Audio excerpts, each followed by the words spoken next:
أهلا بكم تاني معانا في مطبخ ميمو. النهاردة معانا منو وهو أجنحة فراخ. هنعملها بطريقة مشابهة للتشيكن وينجز، بس مش هي التشيكن وينجز، بطريقة وتتبيلة مختلفة خالص. أتمنى إن هي تعجبكم. وهنعمل معاها شوية رز بتتبيلة، التتبيلة الخاصة بيا. ومش لازم يبقى رز بسمتي، أي رز عندنا في البيت، مش عشان أي حد يطلع يعمل شوية رز يبقى لازم رز بسمتي، أي رز. يلا نشوف مع بعض إيه هي التكوينات والتتبيلة اللي هنعملها. وقبل ما نبدأ رجاء وليس أمرا دعمكم لينا واشتراككم في القناة عشان يوصل لكم كل جديد. يلا بينا. طيب احنا معانا حوالي 2 كيلو جناحة فراخ. عايز اوريكم حاجة بقى. قبل ما نبدأ في التتبيلة خالص بنمسك جناح الفراخ ونحاول نشققه كده بالسكينة من ناحيتين على قد ما نقدر. ليه؟ عشان التتبيلة تخش فيه. بعد كده بنجيب طبق ازاز غويط ونقوم نازلين فيه كله كده بجناحة الفراخ. وهنبدأ مع بعض التتبيلة. التتبيلة غريبة شوية بس خطيرة. أتمنى أن كنتوا تجربوها وتكتبوا لي في التعليقات. تمام. هننزل بشوية ملح أهو. مش هنحاول يعني نبالغ في الملح أوي. وهننزل بشوية توم بودرة. التوابل اللي احنا بنستخدمها بنحطها على جنب عشان ما نكررهاش مرتين. توم بودرة، توم بودرة شيء أساسي في التتبيلة دي أهو.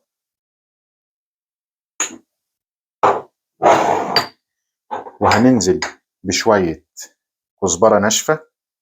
اهم حاجه في التتبيله ديت ان التوابل اللي فيها كلها بودره مش صبحه. شويه كزبره ناشفه. على فكره في اخوه افاضل كتبوا لي وقالوا لي هي فين التتبيله بتاعه الاكله في الفيديوهات التانية، فانا هحاول بقدر الامكان انزل لكم برضو التتبيلات او المكونات بتاعه الاكله عشان يعني تبقوا راضيين عننا. شويه بابريكا حمراء اهو. البابريكا الحمراء نتوصى بيها شويه. وشويه كمون.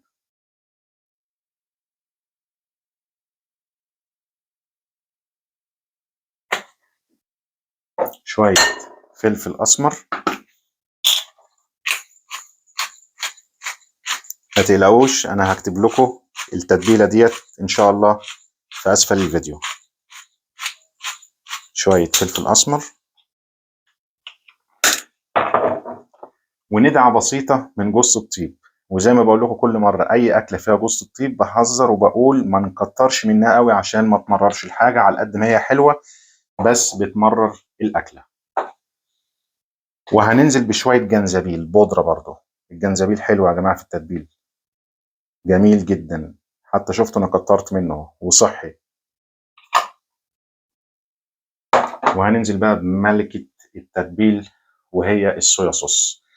في ناس كتبت لي وقالت لي طيب احنا لو ما عندناش صويا صوص والصويا صوص غالية جدا، قلت لكم في اللايف بديل الصويا صوص في مرقة بتتباع برضو غامقة كده، مرقة برضو بنستعملها في التتبيلات بديل الصويا صوص، واكيد هي ارخص واوفر من الصويا صوص. لو ما عندناش الصويا صوص بنستخدم اللي هي المرقة، اللي هي المرقة السايلة ديت. وبننزل بالصويا صوص.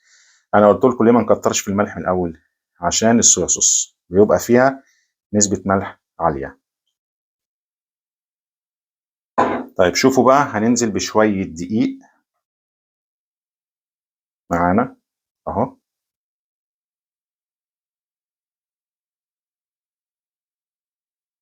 تمام كده. اكيد طبعا في ناس دلوقتي بتسأل وبتقول ايه التتبيلة الغريبة دي. وبيضاية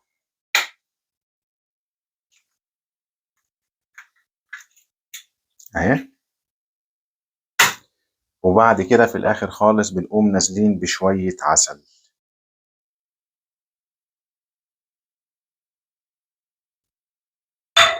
وهنخلط التتبيلة دي كلها مع جناحة الفراخ وهنرجع لكم تاني. طيب دي أجنحة الفراخ بعد ما تبلناها بنعمل ايه بقى؟ هل بنطبخها على طول؟ لا، بنقوم جايين بورق استرتش مغطينها كده ومسيبينها على الاقل من نص ساعه لساعه. لازم تتبل كويس جدا. انا بس عشان الفيديو بوري لكم، لكن انا لو هعملها عندي في البيت بسيبها على الاقل يوم في التلاجة لما تتبل حلو قوي. بنغطيها كده وبنسيبها مع نفسها شويه.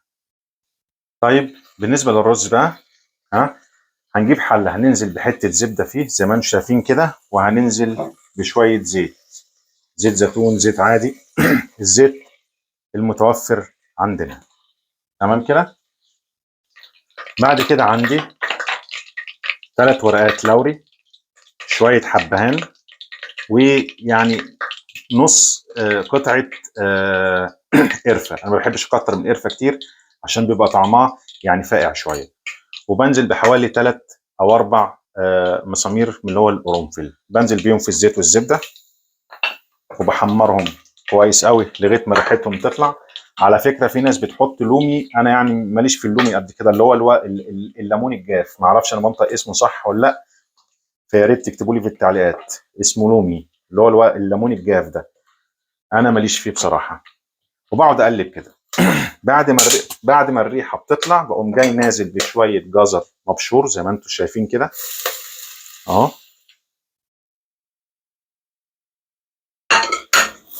وبقلب اهو كله مع بعض.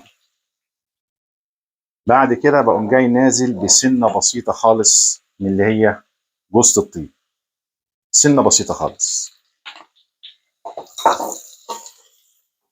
تمام كده. وديت طماطمايه مبشوره صبحه، مش صلصه طماطم، طماطمايه مبشوره، بقوم نازل بيها برضو اهو.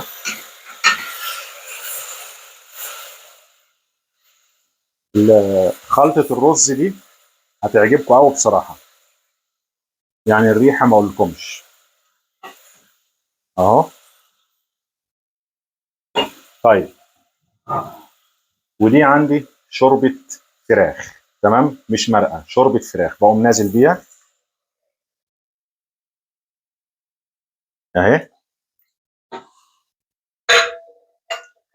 وبستنى لما المرقه ديت تغلي وهرجع لكم تاني. طيب، اول ما الميه بتاعت الرز غلت زي ما انتم شايفين كده، ده اللي هو لون الزعفران، بيبقى عباره عن بودره كده، وبحط عليه شويه ميه وبقلبه، بقوم جاي نازل بيه كده في قلب الميه، وعطيله تقليبه كده. يا ريت تجربوا الرز ده، هيعجبكم قوي قوي قوي. وبقوم جاي نازل بالرز بتاعنا، غاسلينه ومنشفينه كويس قوي اهو. على فكره حبايبي، اللي معاهم مشكله في الرز، في طبخ الرز، بصوا هقول لكم على حاجه، كل كوبايه رز معاها كوبايه ميه او كوبايه مرقه، مرقه شوربه ومرقه لحمه اللي انا عملتها ديت، تمام، ما عدا الرز البسمتي. الرز البسمتي بياخد ميه اكتر من الرز العادي، مع كل كوبايه رز بسمتي كوبايتين ميه، ده عشان رز عادي فحطيت معاه بس كوبايه، يا كوبايه ميه يا كوبايه مرقه، تمام. وبقوم جاي موطي عليه خالص، وورق فولي كده اهو اهو، والغطا بتاعه، واخليه يطبخ مع نفسه. طيب حبايبي، بعد كده رجعنا لكم تاني بالفراخ بتاعتنا، شلنا من عليها ورق الاسترتش. بعد ما قعدت بالظبط نص ساعه، بنجيب طاسه بنسخن فيها الزيت، وبعد كده بننزل بسم الله الرحمن الرحيم، بنعوصها كده بالتتبيله وننزل بقلب الزيت بيها اهو. وبعد ما تخلص هنوريها لكم. طيب حبايبي، ودي جناحة الفراخ بعد ما خلصت، وده الرز بتاعنا. اقول لك على حاجه بقى، انت لو عندك ضيوف في البيت، اتحداكي لو عرفوا ان الفراخ ديت متحمره في زيت، اكيد هيقولوا يا معموله في فرن يا انت شويها على الفحم. اقول لك انا بقى السر اللي اداها الطبقه دي كده، اللي انت شايفها دي استحاله تكون متحمره في زيت. امتى تدي الطبقه ديت؟ اللي اداها الطبقه ديت بالظبط الدقيق والبيض مع الصويا صوص والعسل. بصي اهي كانها يعني مشويه في الفرن بالظبط. مش هيصدق الضيف اللي عندك ان الفراخ ديت متحمره في زيت، صدقيني. يا ريت تتبع التتبيله ديت، ها، وتقولي رايك فيها ايه. شوف الرز بتاعنا الجميل ده بسم الله الرحمن الرحيم.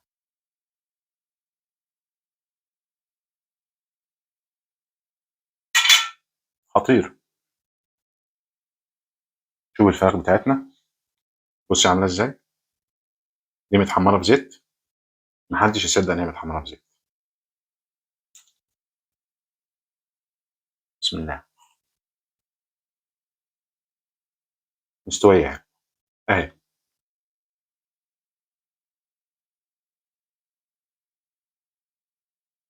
يا ريت تجربي الوصفه ديت وتكتبي لي في التعليقات، وزي ما وعدتكم انا هكتب لكم التتبيله في اسفل الفيديو.